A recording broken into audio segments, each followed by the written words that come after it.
cher. À partir où le Seigneur avait dit, vous avez dit de ne pas prendre d'âme, de ne pas prendre de nourriture, mais maintenant, tout celui qui a une âme, L'épée. Voilà. Vous dansez Matthieu là, oui. Qu'est-ce qu'il voulait dire par là? C'est-à-dire en disant, il dit que, parce qu'initialement dans Matthieu chapitre 10, quand il les a envoyés, il dit qu'ils ne prennent ni bâton ni habit de rechange. N'est-ce pas? Maintenant, il a dit, cette fois-ci, il a de quitter la scène. Parce qu'il faut qu'on regarde les deux contextes. La Bible déclare que première fois, quand il les a envoyés, il les a envoyés d'aller dans les villes où lui-même devait aller. Ça, c'est le premier contexte. Il a dit, ne prenez ni habit de rechange. Et quand ils vont rentrer, ils vont dire que la première fois, quand vous êtes parti, vous n'avez pas pris les bourses. Vous avez manqué de quelque chose. Il a dit non. Ils sont allés avec cet ordre-là, ils n'ont pas manqué. Maintenant, elle a dit maintenant, comme je vous avais dit, ne pas acheter là, que celui qui a l'argent, qui n'a pas d'épée, achète une épée et en garde. C'est la question là-bas. Il voulait parler de quoi? Après, il va dire clairement que depuis le temps de Jean-Baptiste jusqu'à maintenant, le royaume de Dieu est posé. Chacun a eu des violences pour s'en emparer. C'est pour vous dire clairement maintenant qu'il faut que chacun serre les ceintures. Dans la prière, il a dit ça. Quand j'étais dans le monde, je l'ai gardé. Le Seigneur qui est en train de dire, bientôt il veut quitter la scène. Il faut que chacun recèle vraiment la parole. La façon qu'il a écouté pour bien aiguiser maintenant son épée véritablement. Donc, ils doivent prendre garde à tout ce qu'ils ont écouté pour pouvoir les manifester au moment opportun. Parce qu'il ne sera plus là physiquement, comme vous pouvez, comme vous voyez là. C'est pas physique. Non, c'est pas physique. Non, quelqu'un n'a pas acheté l'épée par la suite, pas vrai? Pour aller combattre. Tout de suite, je crois que Pierre avait montré. Non. Quand il a dit, voici l'épée, pour lui montrer que c'est pas physique, je dis, hey. Puisqu'il a pris là cette lance-là, il va faire chape pour couper ma chose. Il a dit, gâte ton épée. Il a dit, c'est pas ça que je dis, parce que le combat du royaume de Dieu n'est pas charnel. C'est pas ça dont il est question. À jamais, aucun chrétien, dans les siècles, n'est jamais allé combattre les armées étrangères. Ne s'est jamais défendu quand on veut les tuer. Jamais. Quand on les attaquait pour aller, ils se laissaient comme ça, on les liait, on partait. Peut-être il y avait les forts parmi. On les jetait au lion, on les brûlait. Ils pouvaient se défendre. Oh, Jésus, parce qu'il comprenait que si quelqu'un était juif sur la joue droite, présente-lui, laissez-vous mourir. Donc, à jamais, Jésus n'a pas donné compte d'acheter une épée physique pour aller combattre. C'est pas ça dont il était question. D'accord? Des questions encore? On est oui, mon frère. Excusez-moi. Oui. Non, mais le dimanche, je suis passé quand je suis venu, j'ai écouté le frère, dans son exhortation, il avait parlé, je pense que c'était poussé par l'esprit qu'il est en train de parler sur des personnes qui brandissent le nom de William Branham, Oui. Moi, j'ai déjà échangé avec des personnes qui croient que William Branham est le dernier prophète, le dernier prophète de la fin des temps. Oui. C'est le dernier prophète de la fin des temps. Oui. Et une fois, je suis venu ici, j'ai écouté un ancien. Parle pour qu'ils entendent. Un ancien qui a prêché. Oui. Et bon, j'ai entendu beaucoup dans sa prédication. Il a fait démonstration. Oui. Il a beaucoup parlé de Branham. Puis je lui ai dit simplement que s'il veut que le Saint-Esprit se manifeste, s'il brandit le nom d'un homme, l'Esprit de Dieu ne va pas se manifester. J'ai dit Amen avec toi. J'ai dit Amen avec toi. Pose la question, tu voulais dire quoi? Voilà, donc je voulais dire maintenant, est-ce que, ma question même, est-ce que William Branham est le dernier prophète de la fin des temps? Écoutez très attentivement, comme cette question s'est posée, je vais la répondre maintenant. Je vais vous dire ces cris-là que j'ai entendus. Écoutez-moi très attentivement. Écoutez-moi très attentivement. Écoutez maintenant cette voix-ci. La voix a crié dans les oreilles de William Marion Branham. Lui a montré des choses qui devaient arriver après lui. Lui présenter la manifestation même durant sa vie sur la terre. L'une de ces manifestations-là a été que les gens ont commencé à baptiser en son nom, dès son vivant. La voix lui a parlé que prends garde au ministère que tu as reçu. Je vous le dis au nom de Jésus-Christ de Nazareth parce que vous tous vous m'écoutez. Je vous le dis maintenant parce que cette voix-ci me parle. Il me pose la question maintenant. Amen. Alors, William Marion Branham s'est retiré pour dire Seigneur, si tu n'arranges pas ces choses-là, je ne prêche pas. Je vous le dis au nom de Jésus-Christ de Nazareth, je vous le dis, la voix lui a parlé. Amen. Et cette voix lui a dit que c'est que je te montre. Quand il s'est retiré pour aller faire là-bas, dans ce fin de brousse, pour dire, si tu ne répares pas ça, je ne reviens plus prêcher. Il lui a dit, cette voix-là lui a dit, je t'ai montré ça pour te montrer ce qui va arriver après toi. Ce n'est que le signe et le séquel. Et ça doit arriver. Quand il a vu ça, quand la voix lui a parlé, il s'est retiré, il a fait seulement son œuvre. La voix lui a dit, tu ne peux absolument rien contre cela. Alors la voix lui a donné de mettre en garde ces gens, de mettre en garde pour tous ceux qui veulent. Je sais que vous parlez de la voix. Je ne parle pas de millions de gens. Je ne sais pas ce que vous faites là-dedans, mais je vous parle de ce que j'ai entendu. Quand je me suis prosterné là-bas, quand il m'a parlé, que dis-leur cela. Je vous le dis au nom du Seigneur Jésus-Christ. Il m'a dit ce qui lui est arrivé quand il allait dans le secret. Il m'a dit ce qui lui est arrivé quand il s'est retiré, personne ne savait où il est allé. Il est allé dans le secret, il lui a parlé. Il m'a dit ce qu'il lui a dit, ce qu'il lui a montré, et ce qui est en train d'arriver. Maintenant, écoutez bien ceci. Vous tous qui vous asseyez dans la chair de Branham, vous êtes déchus. Écoutez très attentivement cela. Vous tous que vous asseyez, que vous vous appuyez sur Branham, vous êtes déchus. Parce que vous n'avez pas compris la voie. C'est la voie qu'il faut suivre. Suivez très attentivement. Il a chaque fois averti que ces messages-là ne doivent pas faire naître des dénominations. Oui, il a dit ça. N'est-ce pas? Cette voie-là parlait en disant que point de dénomination. Point de dénomination parce qu'en fait, l'église du Seigneur n'est pas une organisation, n'est pas une dénomination. Les gens ont ces enseignements aujourd'hui, forment une dénomination tout en prêchant sa voix. Ils sont rejetés. Vous avez posé la question, je vais vous parler selon qu'il a dit, ce qu'il a dit. Vous me suivez? Vous me suivez? Alors, je veux votre attention ici. Ne ratez pas ça. La voix a dit, cette prémisse-là qu'il lui a montré là-bas, c'est ce qui devait arriver. Nous sommes en plein, il voit les Branhamistes, j'ai pitié. Les disciples de Jean-Baptiste n'allaient pas prêcher Jean-Baptiste à Jésus. Les disciples de Jean-Baptiste n'allaient pas prêcher Jean-Baptiste à Jésus. Quand Jean-Baptiste a vu, il a dit, voilà l'agneau qui enlève le péché.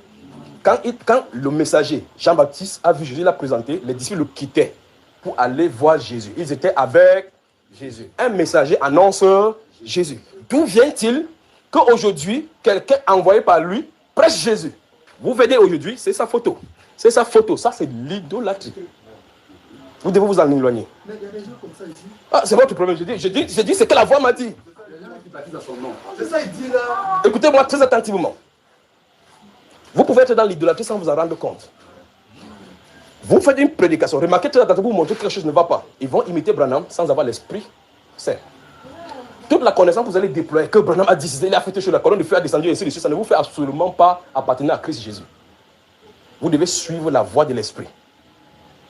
Vous me suivez là, frère? Ok, maintenant. Branham a dit, Branham a dit. Qui est élevé? Faites attention à l'idolâtrie. Personne ne doit détrôner Jésus-Christ dans la marche et dans la foi. Vous avez suivi ça? Les Branhamistes ont fait naufrage. J'aurais souhaité que les Branhamistes fissent ici qu'ils disent ces choses-ci pour que j'en sois pur de leur sang.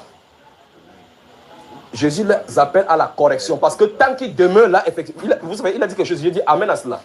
Tant qu'ils demeurent là, ils vont expliquer l'histoire biblique, l'histoire de Branham avec les miracles qu'il a eu, aucun ne se produira avec eux. Vous comprenez cela? Ils vont faire comme les Juifs qui ont dit que nous entendons les miracles que tu avais fait au temps de nos pères dans l'Égypte. Où sont partis ces miracles? Parce qu'ils n'ont pas compris que le messager indique quelqu'un. On n'a pas dit que Branham baptise du Saint-Esprit. On a dit que c'est lui que tu vas voir sur qui l'Esprit va descendre. C'est lui qui baptise du Saint-Esprit. Et la promesse est pour nous, pour nos enfants. Ça ne s'est pas arrêté en Branham. D'accord? Tant que l'Église est sur la terre, il y aura des prophètes, des apôtres, des docteurs pour le perfectionnement des saints. Ce n'est pas un prophète mort. Ils doivent être là pour l'Église. L'apôtre Paul a écrit sa part, il est mort, on lit les écrits de l'apôtre Paul chaque fois. Mais chaque fois les écrits de l'apôtre Paul, nous ne citons pas, nous disons que l'apôtre Paul a fait ça, nous savons que c'est le Seigneur qui parle. Nous ne glorifions pas l'apôtre Paul. Vous voyez? J'espère que vous comprenez. L'apôtre Paul qui a la doctrine biblique. Nous ne le citons pas et ne le glorifions pas, c'est Jésus-Christ. Et dans ses lettres, c'est Jésus qui glorifie. Personne ne vient ici prêcher Paul. Pas vrai? D'où vient-il qu'aujourd'hui quelqu'un vient prêcher un message? C'est un problème. Mais ils ne sont pas, ils sont aveuglés. Au point où on va dans l'eau pour baptiser, il faut qu'on ait le papier de Branham ce soir. Il faut que vous entendez, on voit la photo avec sa colonne de feu sur là. C'est l'idolâtrie exactement comme Israël faisait. Vous comprenez? Donc, on les a sortis de l'idolâtrie mondaine, ils sont venus dans l'idolâtrie spirituelle. Et c'est plus aveuglant du fait qu'ils ont des bribes de vérité. Donc, c'est plus difficile de les corriger maintenant que les pentecôtistes. Vous me suivez là? Si vous vous fâchez, c'est votre problème. Si vous avez eux, c'est votre problème. Mais je dois dire ce que la voix a dit. Être branhamiste ne vous amènera jamais au ciel. Pas plus qu'à apporter un groupe. Croire au message de Branham ne vous amènera point là-bas. S'il y a l'enlèvement, vous croyez à tout le message de Branham. Si vous n'avez pas le baptême Saint-Esprit, ça vous laissera ici.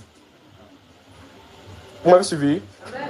Alors, il a pleuré ces jours-là. Pleuré ce jour-là parce que le Seigneur a dit, ok, je vais arranger ça sur la terre. Quand tu as le message qu'après toi, les gens vont se lever avec ce nom-ci. Et le voilà. Maintenant, écoutez, Branham va se lever et rejeter tout cela. Il n'aura jamais dit de faire comme ça. Et moi, je serai devant pour les condamner au jour de Christ Jésus. Bonne soirée. Mais frère, non, voilà. Ne parle plus ça. J'ai transmis. Oui, oui, pas plus de Branham. En fait, il y a des frères ici. Oui. En fait, chose qui... Hein, quoi? Le frère va parler, Non, parle, frère. Le frère qui est là. Regardez, je ne sais pas de quel groupe vous apprenez les uns les autres. D'accord? Ce frère qui est là. Oui. A dit que Branham est un faux prophète. Ça, c'est son problème. A dit que, non, Moi, il parle de ce que je connais. Que, je n'ai jamais été branamiste. D'accord, de près ou de loin. Vous comprenez? Il était franc-maçon. Ça, c'est encore son problème. Okay. Parce que, vous savez, je rencontre beaucoup de choses. J'ai déjà eu à confronter ceci avec les gens que Branham était franc-maçon parce qu'il faisait ces choses. Je vous dis, si vous rencontrez Moïse, vous allez dire clairement, la Bible déclare qu'il était enseigné de toute la sagesse des pharaons. Donc, Moïse était un magicien qualifié et chevronné. Plus grand que tous les magiciens d'Égypte. Oui ou non? Est-il messager de Dieu? Donc c'est votre problème. Recevez des condamnations si vous voulez recevoir des condamnations. Si vous ne connaissez pas, ne tirez pas les choses des hommes pour amener l'opprobre sur vous. Amen. Si vous ne connaissez pas, ne tirez pas l'opprobre des hommes les choses des hommes pour amener l'opprobre sur vous. Si vous avez des problèmes, ça vous trouble, allez devant le Seigneur pour qu'il lui parle lui-même. Si c'est le Seigneur qui te dit ça, crois à ce qu'il t'a dit. Si ce n'est pas le Seigneur qui t'a dit que tu as de prendre la partie des hommes, je crains bien que vous ne faites attention. Vous ne connaissez pas, fermez vos bouches. Parce qu'en réalité, l'une des choses dans ce siècle que j'ai vu, c'est que quelqu'un va se lancer à l'autre. Tu penses que tel est serviteur de lui. Ce n'est pas notre mission, ça. D'accord? Si tu as une relation, nous allons parler de relation aujourd'hui. Si tu as une relation avec le Seigneur, va devant le Seigneur. Va devant le Seigneur. Parce que quand tu vas venir, tu vas dire que je sais que celui-ci est un serviteur de Dieu. L'autre va venir et il sait que c'est un démon. Maintenant, quand vous servez cela, Dieu lui dit quoi? Vous comprenez cela? Voilà. Alors, Moïse était un magicien, dit la Bible, enseignant dans toute la connaissance d'Égypte. Jean-Baptiste, le plus grand des prophètes qui n'est jamais né, a rejeté Jésus-Christ clairement avant de mourir. Qu'est-ce que tu en dis? C'est vrai ou pas vrai? Jean-Baptiste. C'est pour ça que dans les jours, on parlait de nouvelles, j'ai posé la question. Quand les disciples sont venus, est-il celui qui doit venir? Vous devez nous en attendre un autre. Pourtant, c'est lui qui avait dit dès le départ de son ministère, voici l'agneau de Dieu qui a enlevé le péché.